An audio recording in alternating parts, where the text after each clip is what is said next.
has Canon been secretly working on a global shutter for their new flagship camera, the Canon EOS R1, as well as the Canon EOS R5 Mark II? Will they be able to keep up with Sony's groundbreaking new Sony A9 III, but excel by delivering a higher resolution of 45 megapixels? Well, stick around after this short message for all the details.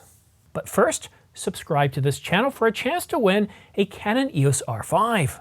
I'll be giving one away to one lucky subscriber once this channel reaches 100,000 subscribers. Anyone above the age of 18 with a valid mailing address is eligible. Additional terms and conditions are linked in the description down below. Sony announced the A9 III last week on November the 7th, and they captured the attention of the entire camera industry with a 24.6 megapixel full-frame global shutter. So after years of Sony putting in backside illuminated sensors and then stack sensors in their cameras, even their entry-level vlogging cameras such as the ZV-E1 had a backside illuminated sensor long before Canon even decided to put their first stack sensor in one of their mirrorless cameras, the Canon EOS R3. That's right, the Canon EOS R3 is the first and only Canon stills hybrid camera to actually get a stack sensor, to get a backside illuminated sensor. We know from various patents and various publications that Canon has indeed been working on sensors, CMOS sensors with a global shutter. So is Canon getting ready to secretly, or is Canon secretly working on the Canon EOS R1, their flagship mirrorless camera to be announced in Q1 of 2024, along with the Canon EOS R5 Mark II? Are both of those cameras, or at least the R1, going to be getting a global shutter? And it's true. On August the 31st, 2016, Canon did announce that it had developed CMOS sensors that were equipped with a global shutter. Canon was employing a new signal readout drive system and a new pixel structure that significantly expanded on the full well capacity and reduces noise.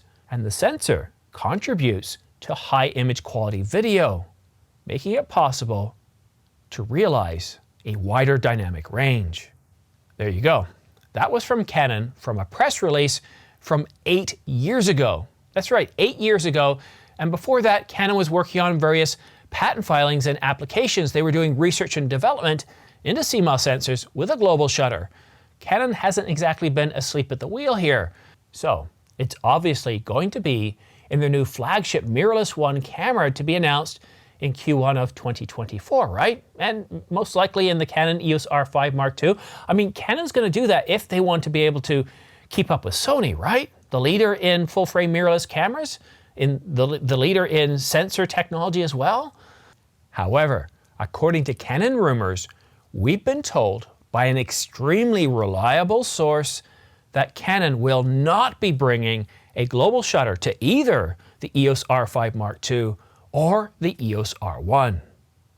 Oh my God, this is terrible news. I mean, Canon's asleep at the wheel here, right? They're not researching and developing global shutter technology. They're ceding their lead to Sony in the mirrorless camera world. I mean, backside illuminated sensors, it's not like Canon has a camera with one of those, right? I know what you're thinking.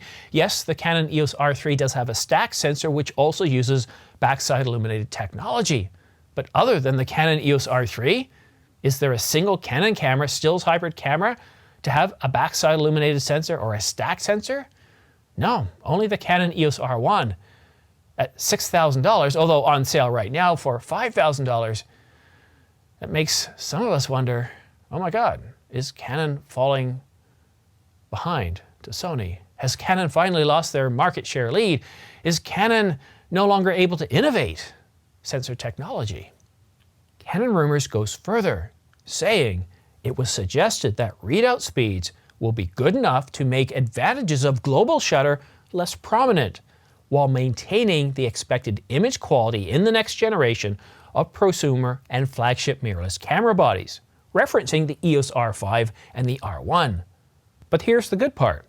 The source also claims that Canon's next image sensors will have bigger advancements in performance than we're used to from a new generation of Canon consumer sensors. Before you go ahead and comment, just bear with me for a minute here. Let's think about this. Let's think about this logically. Stacked sensors, what are they known for? Global sensors, what are they known for? Well, a stacked sensor is known for being able to, well, capture better low light performance. It's able to capture better dynamic range. And at those lower light sensitivities, they're able to capture better color rendition. And that's because a stack sensor also has a backside illuminated aspect, so it's able to capture more light. So instead of having to pass through multiple layers to get to the actually photo sites, well, the chip's reversed, and that's why it's called backside illuminated. All the metal and all that stuff is on the backside of the chip. And then, of course, a stack sensor takes all that and then adds really fast dynamic RAM to the chip, as well as some other capabilities. So we're able to process the information a whole lot quicker. We're able to capture more light, and that produces better low light performance, better dynamic range, and better color renditions, and also to be able to do this at much higher resolutions. Global shutters aren't able to do that. The one thing that global shutters are able to do very, very well is capture readout entirely all at once, not scanning from top to bottom, capturing the entire image all at once. And that's a really big deal if you're capturing, well, sports, anything fast action. You don't have to worry about sort of, what was it? It's not so much blur that we're getting, it's that we're getting warping. We're getting warping of images, but for decades we've been watching movies that have some degree of motion blur, and it's never been a real issue. It's only when there's a significant amount of motion blur, such as with the Canon EOS R, that it becomes rather, well, nauseating. It becomes uncomfortable to watch. I don't think that the stack sensor, if put in the Canon EOS R5 and the R1, and I think that's what Canon Rumors is alluding to here, and based on what we've seen by the Camera Insider and Canon Rumors, I think that we're going to see a stack sensor in the Canon EOS R5, and I can guarantee you we're going to see a stack sensor in the Canon EOS R1. And we know this because Canon put it in the Canon EOS R3, and they're not going to have a camera that sells for less than the R1 that has a better sensor. So the R1 is definitely going to have a stack sensor, and I believe that the Canon EOS R5 will also have one as well. And what the source is saying here is that it's going to have advancements more than what we would expect. And I think that's a good thing, because you see, the Canon EOS R1 is a sports and fast action camera, but at 45 megapixels, the same resolution in the Canon EOS R5 Mark I, well, that's a really big deal. And to be able to accomplish that with a global shutter, I just don't think that the technology is there today. Now, if Canon came out with the Canon EOS R1 at around 24 megapixels, well, then maybe they have improved the dynamic range more than the Sony A9 III, because keep in mind, the Sony A9 III has a rather high base ISO of 250. And unlike the Sony A9 II, it doesn't go up to 51,200 as the top end, or the bottom end, depending on how you look at ISO. Instead, it goes to 25,600. So while we don't have full in-depth reviews of the Sony A9 III to be able to determine how good this this global sensor is, this global shutter sensor technology, we're going to have to wait a little longer. Sony says that the camera is going to start shipping around spring of 2024, and in my words, in my calculation, that is sometime around March, late March in 2024, although B&H does say that it's going to be sometime in February. And now for a very important question that I proposed in the introduction. Is Canon falling behind Sony in the mirrorless camera world in terms of CMOS sensor designs with a global shutter?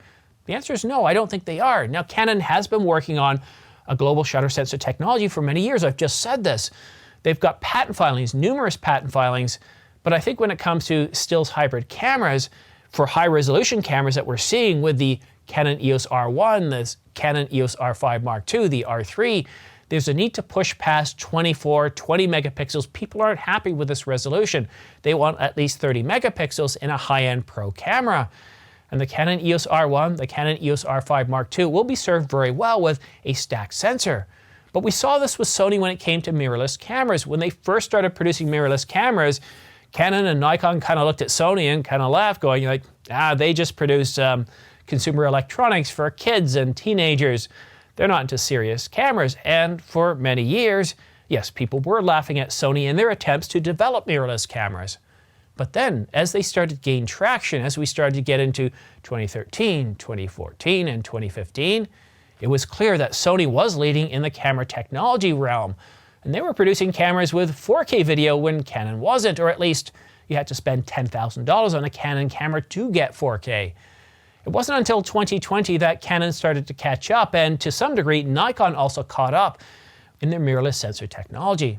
And while we can look at the Sony A9 III as a leader in terms of global shutters for stills hybrid cameras, I suspect there are still some issues to work out, certainly at least when it comes to high resolution. And for those of us that want, well, a better noise floor in terms of low light performance, dynamic range, as well as color accuracy at lower light performance, well, levels, well, I don't think we're quite ready for a global shutter. I like the idea of a global shutter. We see this with Red with their various cameras such as the V Raptor and the Komodo. But when it comes to stills, when it comes to low light performance, because there's a huge section, scenarios of photographers that want to have low light performance, that fast action sports photography realm, which Canon does do quite well with the R3 and other cameras, I don't think is quite there for a global shutter. But in 3 years from now, when we're looking at a refresh of the R1 and the EOS R5, well, then maybe things might be a little different. And maybe by then, Canon and Sony have figured out how to deliver global shutters to cameras with higher resolutions, like 45 megapixels or even higher. But now for one last thing.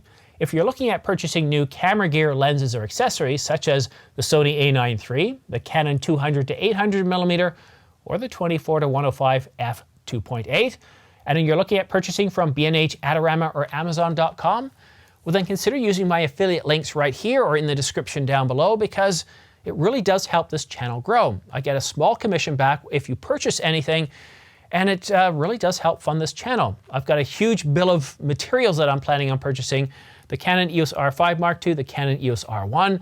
I want to get that 35mm f1.2, the 200 to 800mm, and who knows what else Canon brings out in 2024 that I want to bring to this channel so that I can use it day in and day out. I don't believe in borrowing lenses for 2 or 3 days to do a review. I want to own this stuff so that way when I talk to you about the 200 to 800mm, I can talk to you from my own experience of living with these lenses and bodies day in and day out. And not only do I own the 100 to 500mm, but I've also owned the 800mm f11. And I've got a video coming out on that in just a little bit.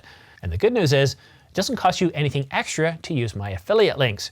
And for those of you that have already used my affiliate links to buy stuff in the past, thank you very much. It really is appreciated. It's one of the reasons that a small channel like this is able to get gear like the 100 to 500mm, the Canon EOS R5, and the 50mm f1.2, and is able to already have funding in place. No, I thought that was something else coming in. I'm expecting to get more information on things supposed to be coming out in 2024, but sadly it wasn't that. It's just my alarm clock waking me up for 5 o'clock in the morning. What time is it now? Is it 5 o'clock? No, it's 4:30. I set the alarm for 4:30, and as you can tell, and I don't know if my watch has been showing, but yeah, it's 4:30 in the morning. That's how early I get up to cover these videos to make sure that you have the latest and greatest in terms of camera news. Anyhow, again, thank you very much for using my affiliate links. It's really appreciated. And don't forget to subscribe and also follow me on X, because, well, pricing information is kind of a big deal, like $1,000 off the Canon EOS R3, $500 off the Canon EOS R5 and the R5C. It's not quite big enough to have, well, a video about it. So that's the sort of information that I'll tweet out on X and Twitter, whatever they're calling themselves these days. But that's it for now. Thank you so much for watching. I know it's early on in the week, but there's an awful lot coming out this week. I've already got 2 other videos queued, ready to go, but this one obviously is the big news for today. But that's it for now. Thank you so much for watching. We'll see you again soon.